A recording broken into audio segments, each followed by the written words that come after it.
supply chain has the largest data problem of any industry.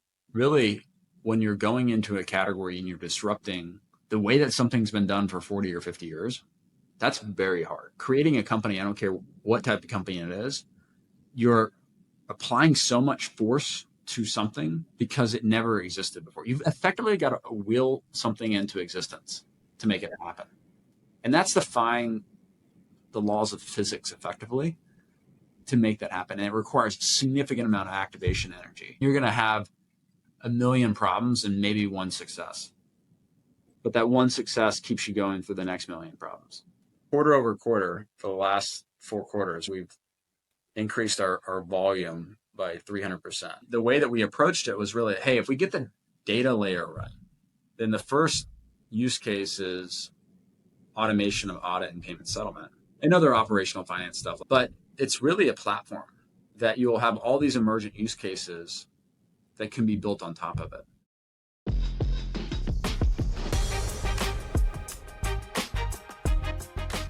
Hello and welcome to 1 to 100, a podcast that takes you inside the most promising hypergrowth startups in a conversation with the founders themselves at the helm.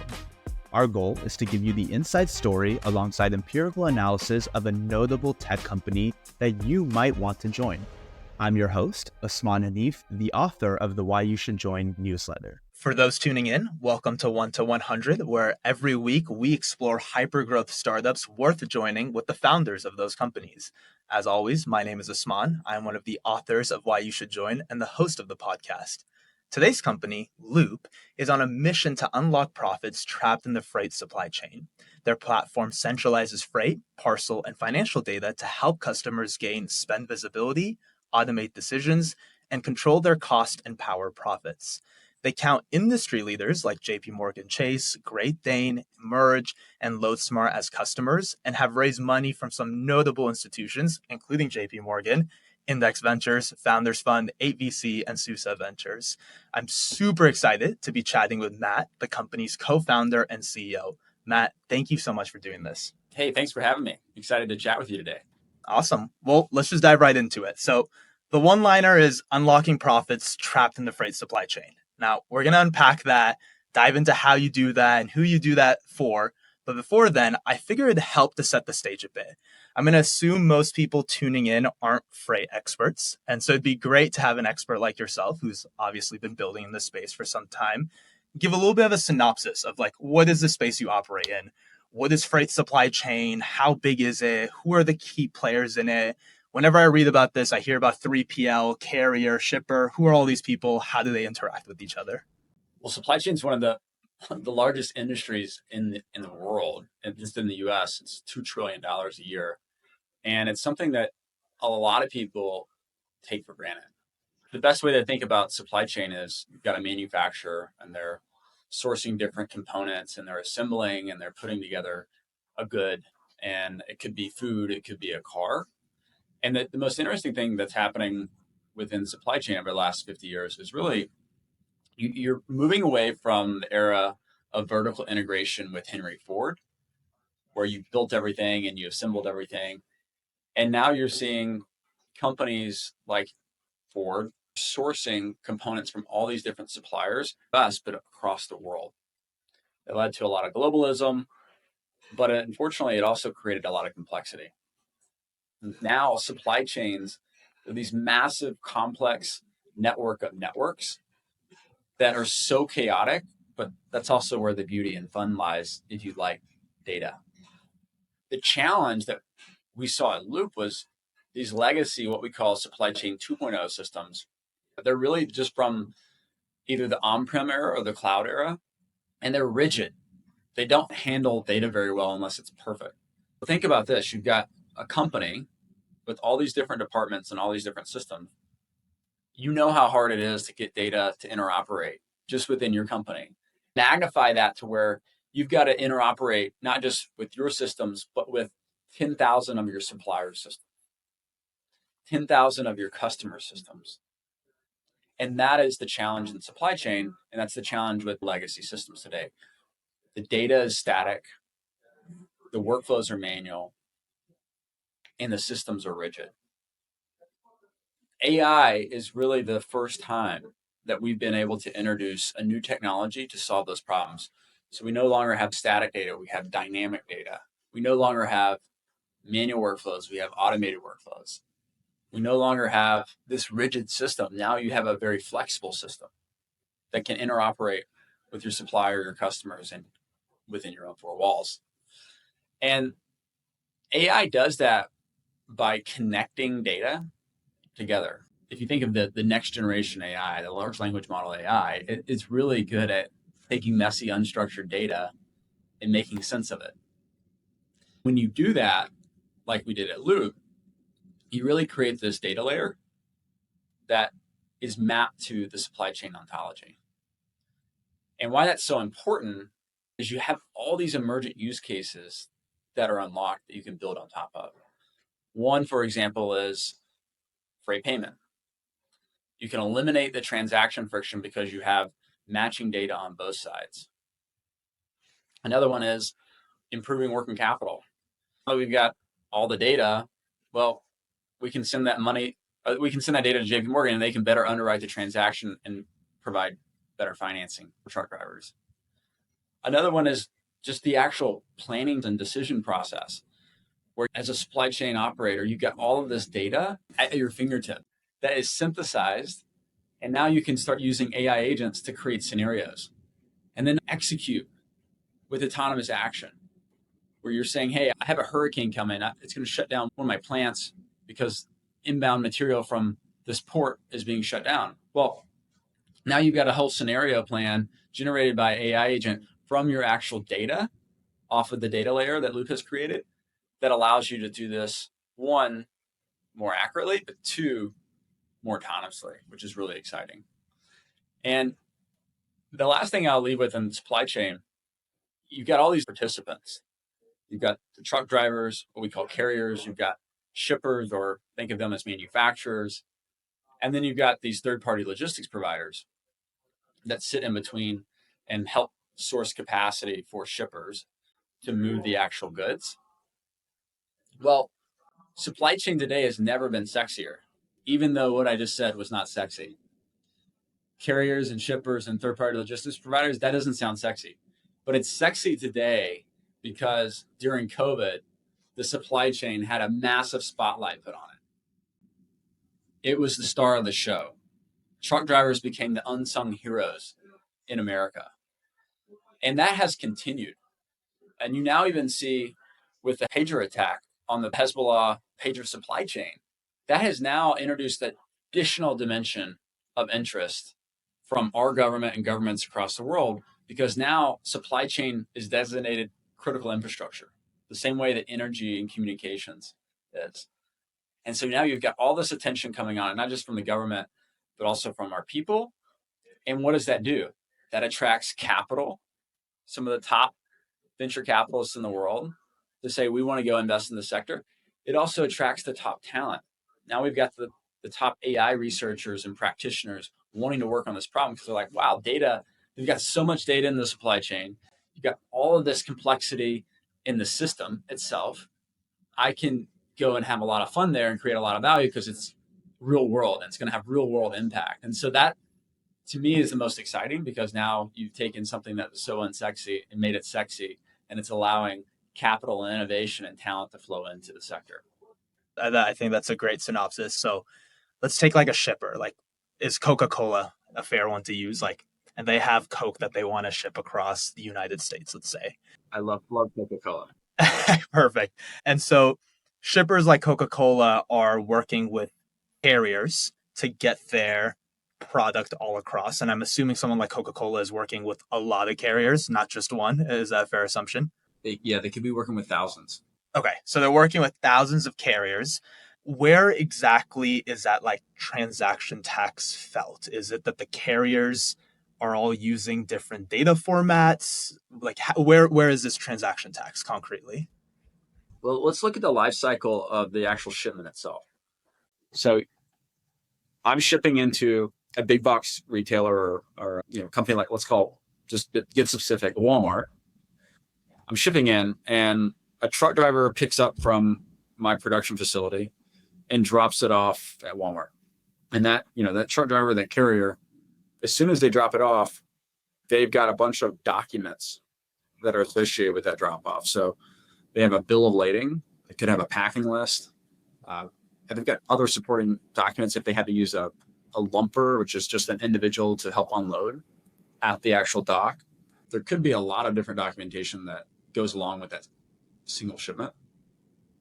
And so how they get compensated for their services is Coca-Cola will say, hey, you've got to submit your invoice with this bill of lading. And oh, by the way, if you don't have a bill of lading that's not signed, you're not getting paid.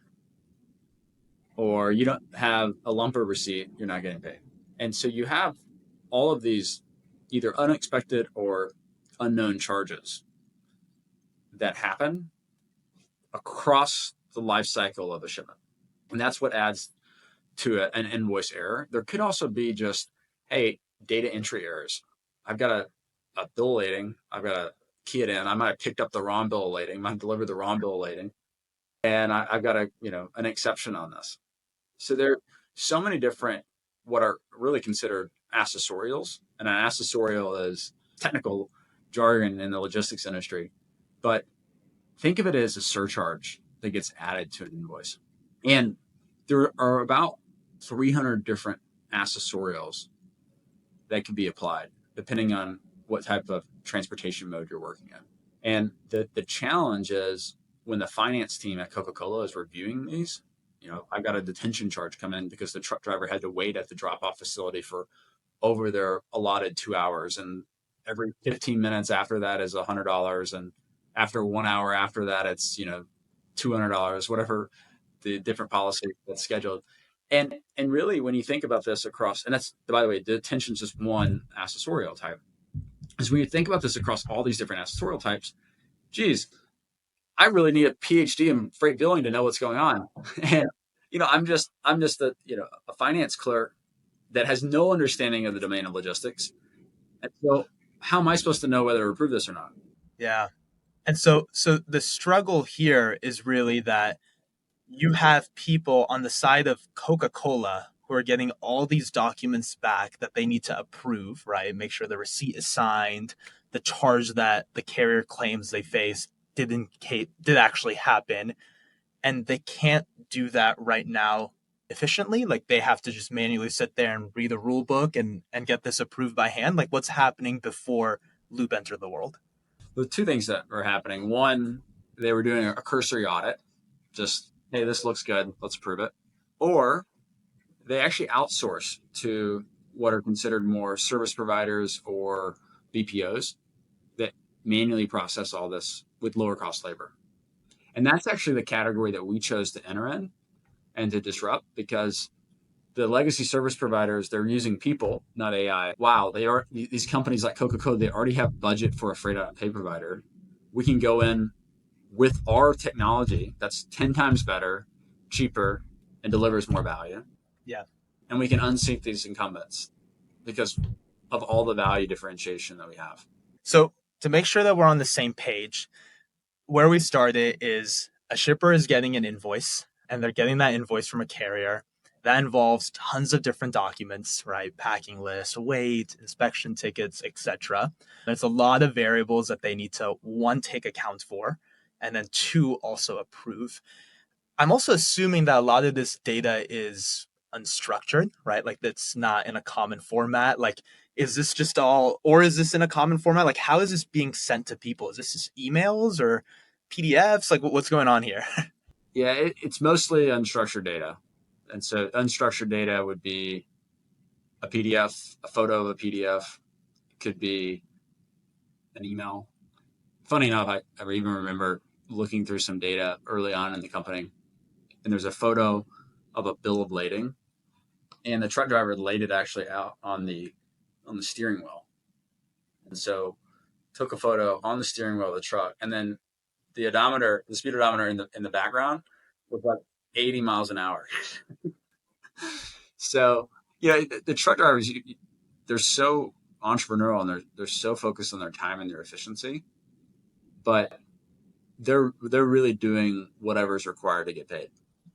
Yeah, I was just going to add to the unstructured data, even You do have some semi-structured data, which EDI is what I would consider semi-structured in this industry. They're just not a standard for it. And a lot of companies will incorrectly put a PO number where they should have actually been putting the invoice number. And so there's a lot of data issues, even with the semi-structured data of EDI, that requires a lot of strong normalization post-processing. Hey, 1 to 100 will be right back after a quick word from our sponsors. This episode is brought to you by WorkOS. If you're building a B2B SaaS app, at some point your customers will start asking for enterprise features like SAML authentication, SCIM provisioning, role-based access control, and audit trails. That's where WorkOS comes in, with easy-to-use and flexible APIs that help you ship enterprise features on day one without slowing down your core product development. Today, some of the hottest startups in the world are already powered by WorkOS. These include Perplexity, Vercel, Jasper, and Webflow. WorkOS also provides a generous free tier of up to 1 million monthly active users for user management, making it absolutely the perfect authentication and authorization solution for growing companies. It comes standard with rich features like bot protection, MFA, roles and permissions, and more. If you're currently looking to build SSO for your first enterprise customer, you should consider using WorkOS. Integrate in minutes and start shipping enterprise plans today. Our sponsor for today's episode is Carta, the end-to-end accounting platform that's purpose-built to power the strategic impact of the fund CFO. For the first time ever, private fund operators can now leverage their very own bespoke software that's designed from the ground up to bring their whole portfolio together, enabling formations, transactions, and distributions to flow seamlessly and accurately. The end result? A remarkably fast and precise platform that empowers better strategic decision-making and delivers transformational insights on demand, timely K1s, holistic fund performance data, and so much more. Come see the new standard in private fund management at carta.com/investors. That's carta.com/investors. And so you have this unstructured data, you're Coca-Cola, you're dealing with thousands of shippers, you're scaling somewhat inefficiently because for every new carrier, you might need another person or team dealing with that carrier and approving documents, I assume. That's right. And that's where Loop comes in, right? Unstructured data, structuring it, kind of the heart of AI. Love to hear like what exactly is like the platform you guys have built. Is this a tool? Is this an actual platform? How does a shipper interact with Loop? It's funny because when we started Loop, my co-founder Xiaosu and I, we were at Uber Freight. We spent a lot of time there related to this problem of data. And ultimately, when we saw all the issues that we were having at Uber Freight, we said, this has to be a solved problem. Like, we've got to solve this problem. Someone's got to solve it. If we don't, this transaction tax is never going to go away. And so when we stumbled upon Freight on Pay, it was a great wedge category for us to go and automate and remove this transaction tax. The naive part of this whole story is that we said, great, let's focus all of our engineering efforts on automating the audit and automating the payment settlement. And it turns out that's not the actual hard part. Where we were naive was we thought that the carriers would send us really great, pretty data. We thought that the shippers would send us really great, pretty data. We thought the financial companies would send us really great, pretty data. And we get this stuff and it's like, oh my God, what is this data? There is no structure. There's no standard. It's messy. It's like photos of photos. It's just really, really bad data. So we kind of had this epiphany very early on, thankfully, that really what we're solving here is a data problem. And supply chain has the largest data problem of any industry because of all the different participants, because of the offline nature, because a lot of it's paper-based. And that was the epiphany that we had. And that's where we put all of our engineering and product and design resources on solving. And the way that we approached it was really, hey, if we get the data layer right, then the first use case is automation of audit and payment settlement and other operational finance stuff like cost allocation. But it's really a platform that you will have all these emergent use cases that can be built on top of it. And so we focused on, and I credit one of our very early engineers, Max. I credit what he brought us, which is domain-driven design. And effectively the way to think about domain-driven design, and this is really important in specific verticals, you create an ontology layer for the industry that you're in. And so effectively what we built is this supply chain ontology. And now we've got our opinion on what the digital model of the physical supply chain looks like at a very granular level with very granular language like the accessorials that we talked about earlier, just to give you an example. The reason why this has never been done before is because all of that messy data, it was so cost prohibitive to be able to normalize it and conform it to that ontology. What was so amazing about 2020 and 2021 is the technology around generative AI, where you had these language models that for the first time ever actually made it possible from a cost perspective to conform data at scale to an ontology like the supply chain ontology that we're talking about. So that was the major unlock that LLMs helped us with, is to be able to take very messy unstructured data, structure it, conform it to this domain model that we have, and then build our application layer on top of that. I see. And so concretely, what we're talking about here is that these carriers are still sending you these inspection tickets, these invoices, these etc. But you guys have sort of created a data ingestion layer that can take all of it and standardize it. So it's no longer pictures on a truck driver's steering wheel, but instead formatted into a sheet. Is that what you guys have built? Yeah, that's right. And the atomic unit across our supply chain domain is the shipment. And you could have multiple shipment jobs in a shipment, but everything's really built off that unit of work, which is a shipment. And that by the way, that's reflective in the physical supply chain. The unit is a shipment. Yeah, absolutely. And so that data ingestion layer, what exactly is the technology involved there, right? Which is they're sending you pictures, maybe PDFs, maybe some CSVs. You mentioned EDI, the transaction sets, right? So there's all this different data that they're sending you. And so you have this layer that ingests it. I'd love to hear what's being used here. Are these VLMs? Are you using, OCR? Like, how are you parsing all of this and what are you turning it into?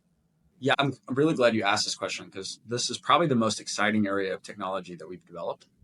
And the analogy that I give is a factory. And so if you think of a factory and you've got data, like all this messy unstructured data coming into a factory, and then within that factory, you've got many different assembly lines. And then across those assembly lines, you've got human operators performing specific tasks. And our job is to decompose complex tasks into discrete, low context tasks. We call them atomic tasks. And then every task goes on that assembly line, and then human operators touch them. And then LLMs, they love that data. They love listening and learning from human operators. And then they can go perform that task in an automated way. And so what we track is our automation rate across our assembly lines.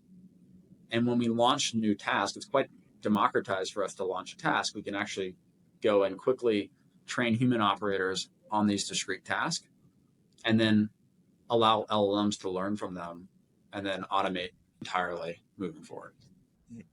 And these tasks that you're speaking of, is this parsing out information from, say, a receipt, or are we talking about even more than that? Like, what do these tasks look like? Yeah, a ton of different tasks. We've actually got many hundreds of tasks that are done. A task could just be categorized this page in a packet. Is it an invoice? Is it bill lading? Is it a packing list? Is it a continuation of a bill lading? Is there a signature present? Who's the carrier on this? There's so many different tasks that can be done. And that is really ultimately how we build up the representation of that shipment ID, or the unit of work as a shipment. Yeah. I guess that kind of transitions into my next question, because it seems like these tasks maybe go beyond also just like reading what's in the receipt, right? It sounds like there's some reasoning involved too, because I mean, I've I think you mentioned that as well, and I might have read this somewhere as well, which a former executive in the freight industry was once speaking about how like 12% of container industry invoices are inaccurate. And I think you mentioned that 25% of freight invoices contain an error. So yeah, you could have a task that reads what's on the receipt, but if that receipt's wrong or fraudulent or whatever the case is, how are you solving for the inaccuracy part of it? Because that would still get missed if you're just reading the receipt blindly, right? There's two things. One is, am I being charged the correct rate?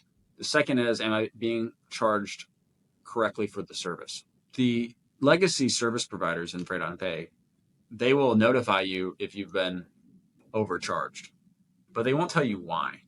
Was it a fuel surcharge? Was it detention? Was this based on the contract? Do we not know that? Do we need more supporting data to actually confirm this happened? And that's where LLMs are really good, is allowing us to identify the why behind a discrepancy. And then in the future, we're training AI agents to actually go resolve those discrepancies without a human touch, which is really powerful. Yeah, yeah. And so how about an example of like what one of these discrepancies look like? Like what is like a very like common discrepancy? Or maybe actually this could be a good time for like a little story actually. Like what is the craziest discrepancy you've seen or Loop has caught or has identified? It's funny. We track our value metrics as the most important. Like, what's the customer value that we're getting? And overcharges are, that's great for us because it's effectively ensuring that our clients have financial compliance. Overcharges or undercharges. They want accuracy. They want integrity in their data and their spend. And just today, we launched an account. And the first day, we found $150,000 in overcharges.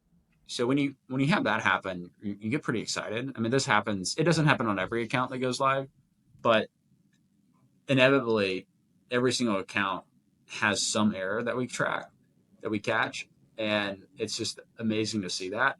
It could be, hey, they were on the old contract. You renegotiated this contract 6 months ago, but you know what? UPS, they actually never implemented that contract. You thought they did, but they never did. I see. Yeah, that's really clever. And so that's one of those tasks as well, right? Which is maybe an LLM agent goes through and is ensuring that the other tasks that brought in all the data, that data is actually approved or correct. And that's, you guys are doing both sides of it. You're not only ingesting it in and cleaning up the data, but you're also doing some reasoning with it and approving it. That's right. And the way that we think about that reasoning piece and the importance behind it is it actually gives us integrity in the data. Yeah. Yeah. You mentioned that there's some legacy players here. I know there's also like a host of consultants that also sort of sit in the space. What do they do? Like, how are they different from you guys? Why have they not been as successful? I'd love to hear that. Well, some of them have been successful. And I think that's, we should always call out good businesses when we see them. It doesn't have to be a Silicon Valley tech startup to be a good business. In fact, a lot of businesses that are good business aren't Silicon Valley businesses. So I wouldn't say that they haven't been successful. It's a vibrant ecosystem. There are about 300 of them, some publicly traded, some private equity owned, some mom and pop owned. But they've approached the problem differently. They've approached the problem of companies need 100% financial compliance, and they want to automate operational finance. And automate to a company like Coca-Cola, they don't really care if automate means outsource to Colombia or the Philippines, or it means that you've got an LLM actually processing. But what they do care about is that underlying data, because if you can't process fast, then that means that they're not able to pay their bills and they're getting late fees. And then the second piece is all of the data that you're collecting, which got me and my co-founder really excited, is actually stuff that you can use for strategic finance.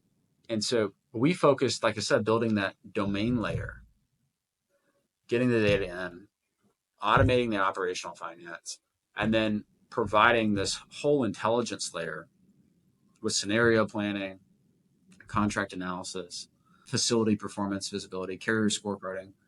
All of this strategic element is a completely new domain for the industry. And it's really challenging for the incumbents to catch up, not just from a cost structure perspective, because we're doing it with LLMs and they're doing it with people, but also from a differentiation in the actual product that the data creates and the value that that product creates for the end user.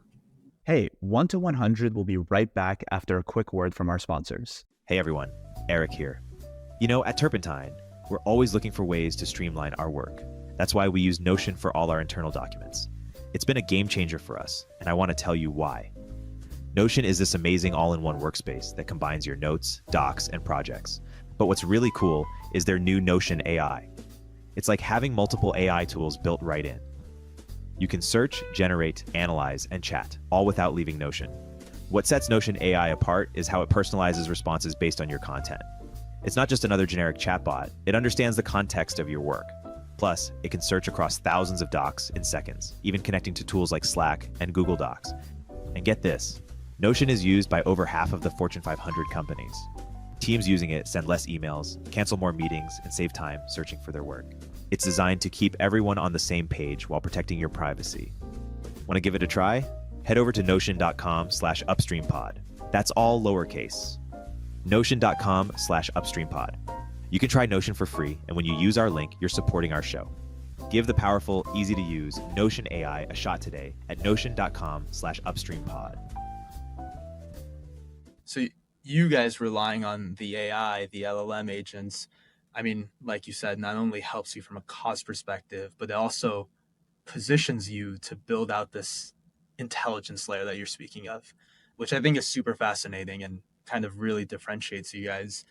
Let's talk about that intelligence layer a bit more. You talked about this term strategic finance. I'm not too familiar with that. And so I'd love to kind of hear, like, what does that concretely look like? Like, what are you telling these people? Are you telling them that, hey, like, this carrier has ripped you off 10 times in the past, maybe it's time to leave them? Like, what are these insights that you're sort of concretely giving people and they're asking for?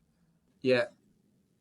On the strategic side, there are quite a few different use cases, but one of them is a profit analysis where finance company, like if you're a finance individual, senior finance leader at a company, you actually want to truly understand your cost as good or better than you understand your revenue.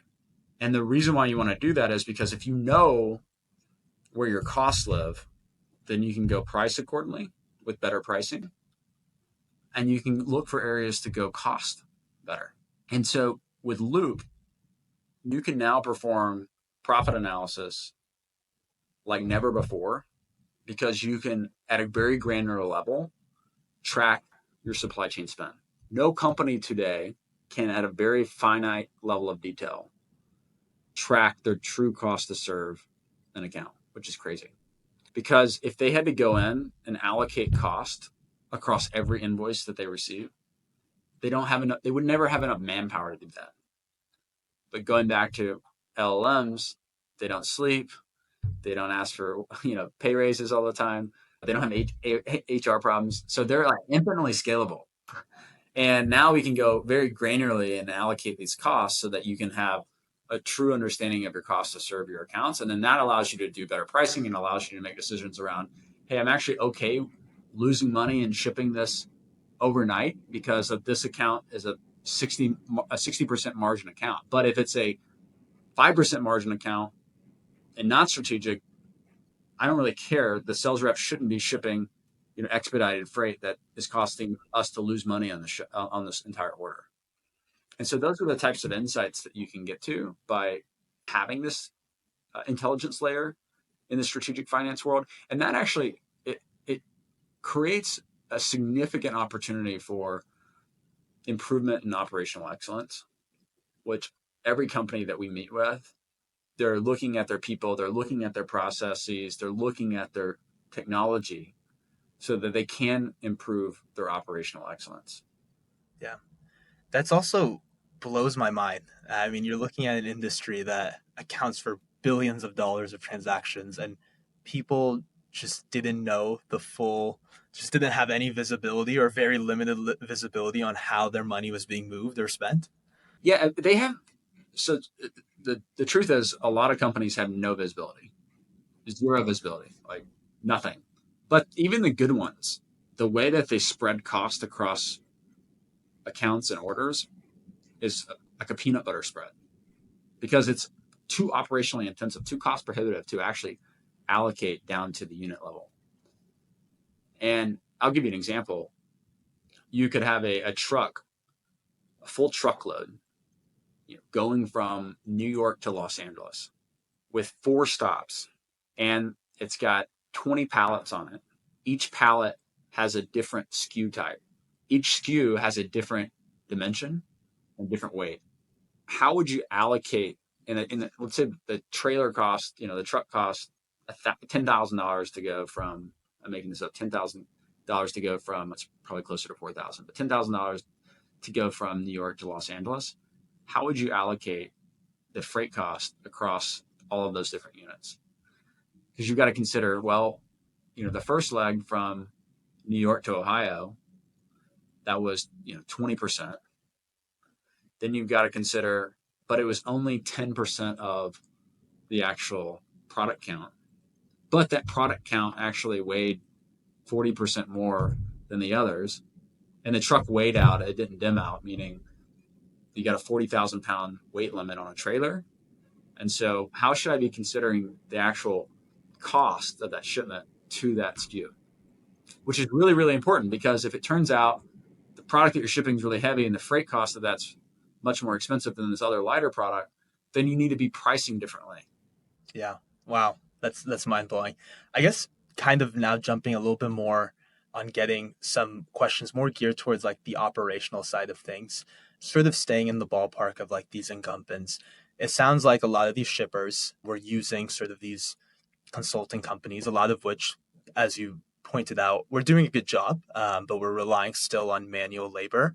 When you guys were going in and sort of winning over these contracts, what do you think was like really the selling point here? Was it that I can do what these guys are doing a lot faster and a lot cheaper? Or was it this intelligence layer that you talk about, which is like, let me do what this person's doing for you and I'll do a little bit more if I'm allowed to do it?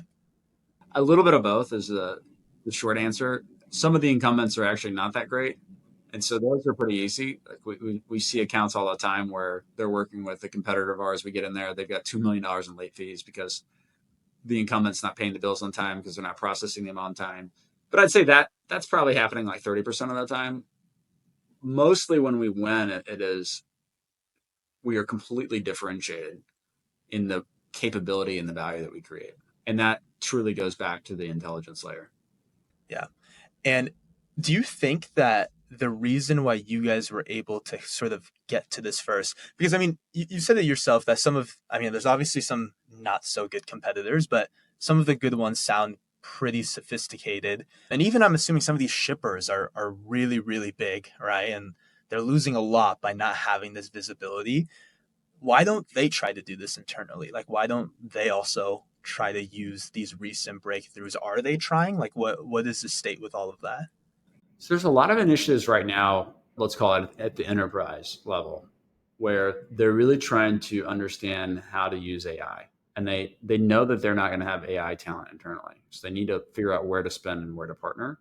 And Loop is, fortunately for us, an AI play. They can try to solve it internally. We've met very few that have successfully done that, like very few, maybe one. And it's really a function of how complex their supply chain is. The only one that I've ever seen be able to solve this in-house had a very simple supply chain. One carrier, one mode, like there's no complexity whatsoever. Domestic. So I think the limiter here is it takes a long time to build this. It takes a lot of domain experience. And most importantly, it takes a lot of data. And as a single company, even if you're the largest company, maybe unless you're Amazon, but even if you're a large company, you do not have the same level of data that the Loop network will have. And that means that you won't have the same automation rates because AI and our automation is driven directly by how much data we have. We see that as a direct correlation. But the second piece is going back into intelligence. We've got this global representation, not just of your network, but of every major company's network. And so we can tell you where you're overspending on a lane, where you should go procure better rates. You got a 60% discount with FedEx. For companies that look like you, we see 70%. That data you will never get access to, even if you can build a capability in-house. Yeah. And so you guys are, I mean, what you really hit here is a network effect, which is you're leveraging sort of your customers' data for each other here. And so carriers must hate you guys. I mean, you're making the market so much more efficient on the shipper side, no? Well, the carriers actually like us. And funny enough, I think it's because the legacy providers just don't think of carriers as participants in this transaction. And we as very important participants. And so we've actually got some product they use that helps them receive their money faster. We've got quick pay solutions with JPMorgan to help them get paid with a market rate of 1.5% quick pay when all the other factoring companies are charging 2 to 3 to 4%. We don't play games. We help them get their invoices approved and paid faster. So they actually like us. And I think we actually, by making the market more efficient, we're actually, from an economics perspective, hopefully increasing the demand. Yeah, no, absolutely.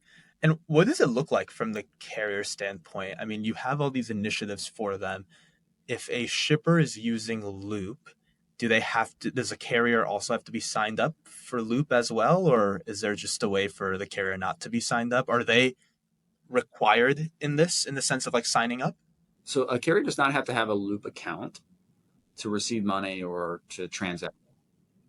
Now, if they want to create one, then there's additional capability that's unlocked. Like they can view all of their invoices, or they can view all their payments, or they can set their quick pay preferences, whatever it may be. But they don't have to. And so that has been a major influence on how quickly we've been able to grow the network. Carriers don't actually have to opt into it. Yeah, that makes sense. So a topic that sometimes gets lost in the Silicon Valley space is, how do you actually make money, right? I think that'd be great to talk about that, which is, I see how you're helping shippers. I also see how you're helping carriers now as well, right? Making the market more efficient is helping everyone. Where are you guys making your dime? So we monetize the shipper or the logistics service provider, and we charge a SaaS fee that's just based on their volume. And that's calculated. We get a commitment up front and we bill. We do also, in some cases, take a percentage of the quick pay, and that also is just accretive margin on top of the platform fee, which is considered when we look at the overall pricing. You've been talking a little bit about quick pay and the way you actually handle the transaction. I'm assuming there's a lot of players that also sit in this realm. I think even early on you mentioned how maybe that was sort of the initial thing you guys may have even focused on, was trying to like get that transaction made easier or faster. Are there any ambitions for you guys to fully sort of step into that as well, which is sort of handle that transaction for everyone? Are you already handling that transaction? And we handle the transaction in the sense that we can move money from a shipper's account to a carrier's account, or 3PLs to a carrier's account, or whoever it may be. But in terms of lending, Loop is not a lending company. We're not lending off the balance sheet. We don't have a credit facility to lend against. We've got a great partner with JPMorgan. And the way that we think about it is, you can create a capital market where it ultimately lowers the price, lowers the cost of financing in the industry. Because what we're doing is we're eliminating this transaction tax. If we can take it from, it taking 50 days on average to process a freight invoice, which is today, down to, near real time, then the only thing that's separating the payor and the payee is somebody wants to pay later and somebody wants to get paid earlier. And for the last 1,000 years, we've got a pretty good solution. That's called financing. And so we think about Loop being a beautiful place to kind of embed financing into the platform, but we're not actually providing the capital. Our partners are providing the capital. We're just the network. Very similar if you want to analogize to a Visa and MasterCard versus an American Express. Visa and MasterCard don't take credit risk. They just have the networks, whereas American Express has the network and takes credit risk. Yeah. And so in order to sort of handle this financing, you guys, like you mentioned, have partnered up with JPMorgan. How does a partnership like that come up? Like how do you even approach something like this? Again, this is a bit more of sort of those operating question. I think a lot of people who tune in are often founders themselves or trying to be founders themselves and are usually curious about how does one approach these type of partnerships? How did that happen for you guys? Well, we're very grateful for JPMorgan. They've been a tremendous partner to Loop, and they're one of the largest companies in the world, but they still remain entrepreneurial. They still are quite connected across the bank, and so the way that we are actually clients of JPMorgan, funny enough, is we've got our treasury account with JPMorgan, we've got our payment partnership with JPMorgan, we've got JPMorgan actually as a client for using Loop. They actually ship stuff, all your credit cards and debit cards and everything. Oh, wow.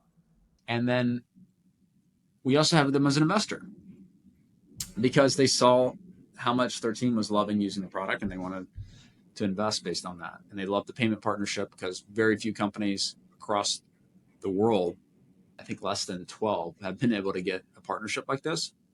So it's a pretty big deal. And yeah, we got the partnership actually.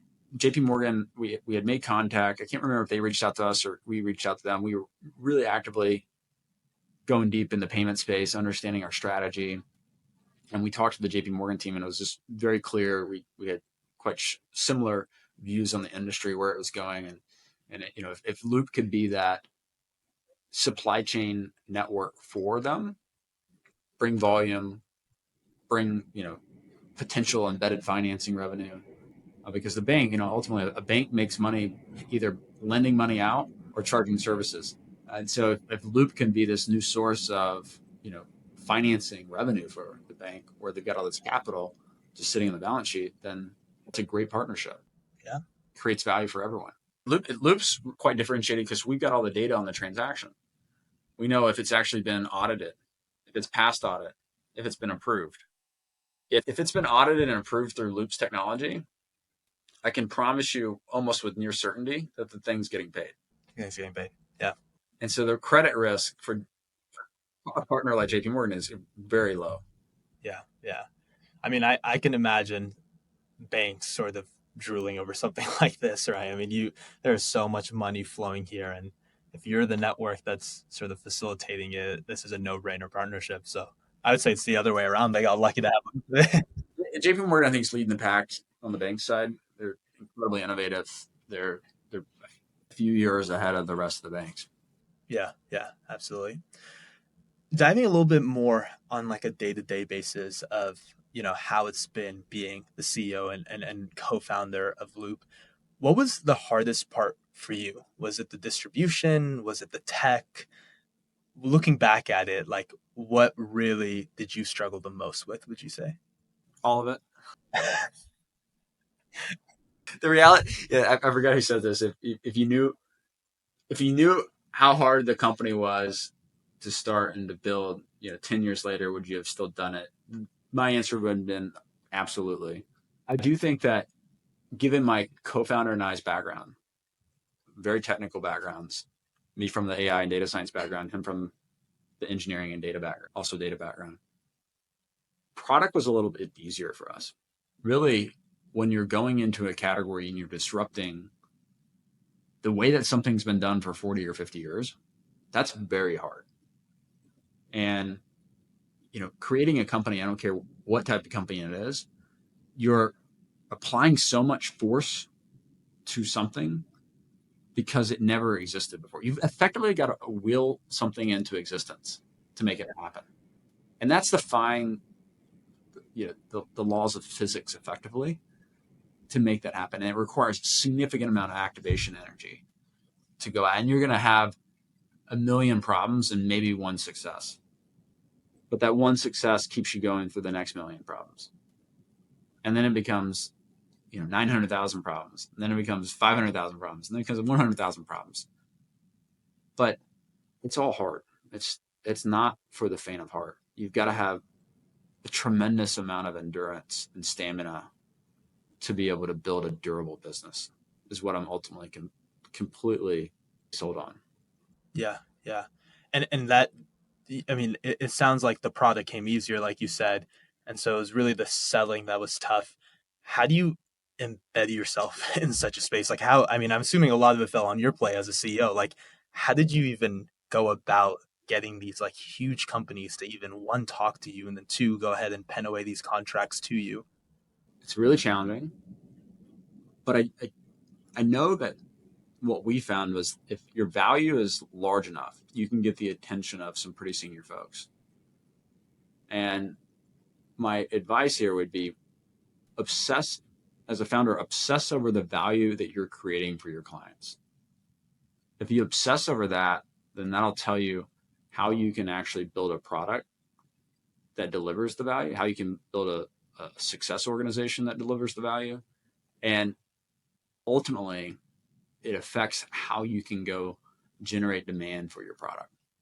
And, I still remember sending a ton of outbound emails, networking, asking for favors from investors. Can you intro me to so-and-so, to so-and-so, to so-and-so? And so it's just, overturning one unfair advantage over another. And then all of a sudden everything starts to compound and you start to see some tailwinds and then momentum pick up. But if you don't have the value right, if they're not getting the value, if you can't communicate the value, if the value isn't crystal clear, and a value driver is either you're generating revenue, you're cutting costs, or you're reducing risk. Like that's pretty much it. You can bucket every single one of them into that. If you don't have that abundantly clear, then you're probably not going to get the attention of the people that actually will buy your software, pay like a $1 to $2, $3, $4 million contract size. Yeah, yeah. And so those early contracts were it sounds were pretty manual. I mean, you're outbounding, you're asking for favors, you're getting them through. Was sort of your guys' past work at Uber helpful in this in any way, maybe with industry connections or anything like that, or not really?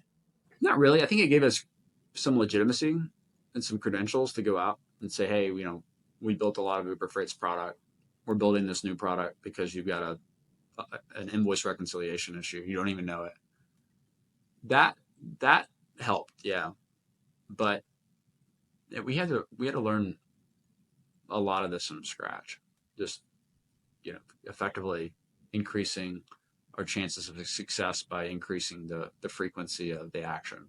And ultimately what we found is that go to market is an engineering problem itself.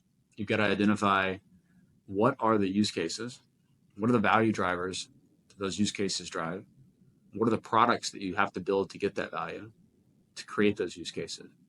And then ultimately you've got to be able to quantify that with your client's data and systematize that so that you can do it and narrow the aperture of your ideal customer profile such that you can start getting to repeatability as fast as possible.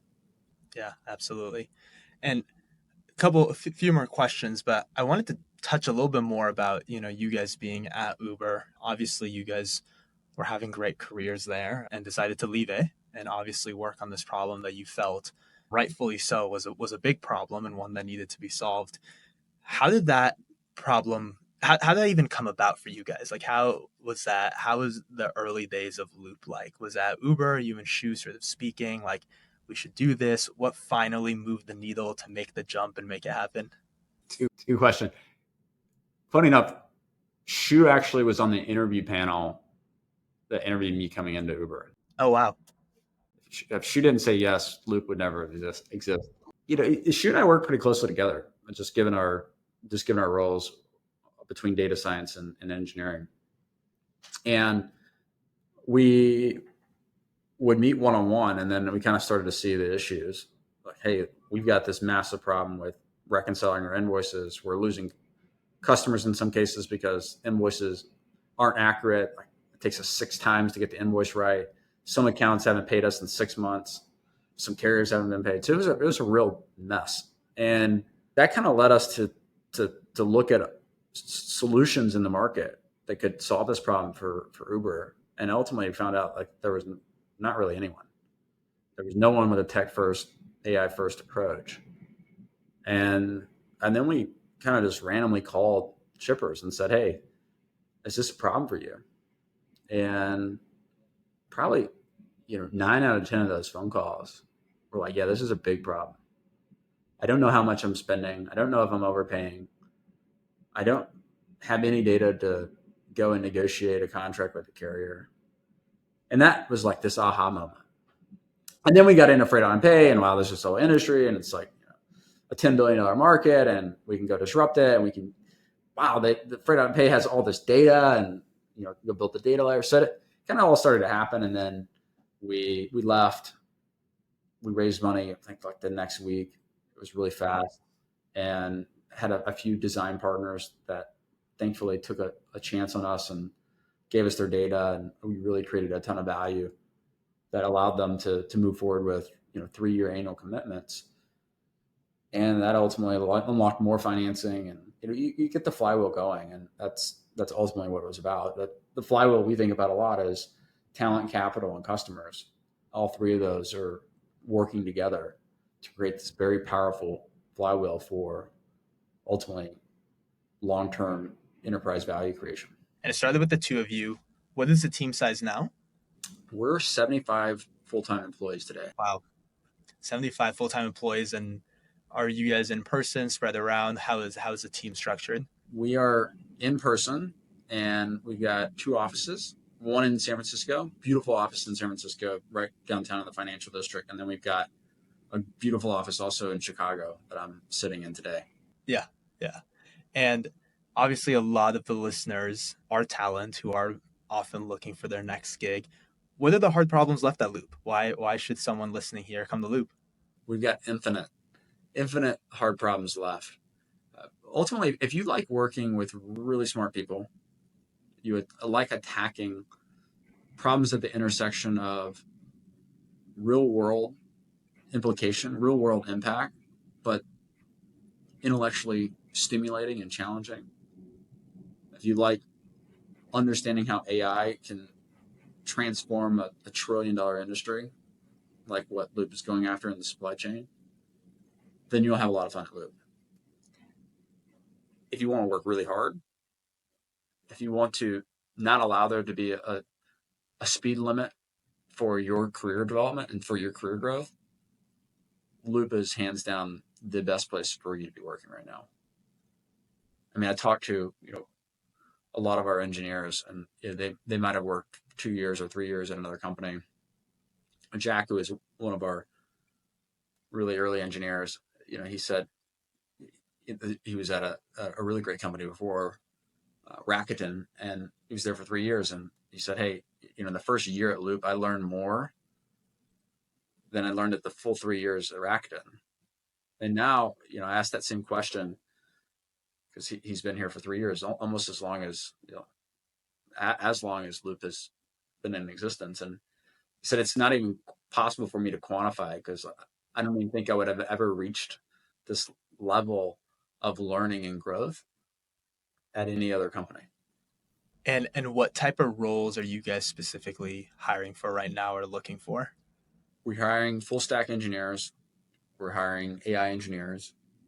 We are always looking at really great data talent. We've got some roles open as well on the sales side and the customer success side. We're always looking for good talent on the design side, the product side, engineering side. Yeah. Awesome. You name it, we're looking for. It sounds like anyone and everyone here has a spot in Loop, and so everyone should be checking them out and applying. I guess the final thing I want to ask you is, in terms of where the traction's like today, obviously Loop was a very, hyper growth startup, hence why we're having this conversation. What does the future look like? What does the next year look like? Any big partnerships on the way? Anything that the audience should be aware of? Yeah, well, I'll leave you with this. Quarter over quarter, for the last 4 quarters, we've increased our volume by 300%. Wow. With that comes a lot of engineering challenges because you're just trying to get ahead of it.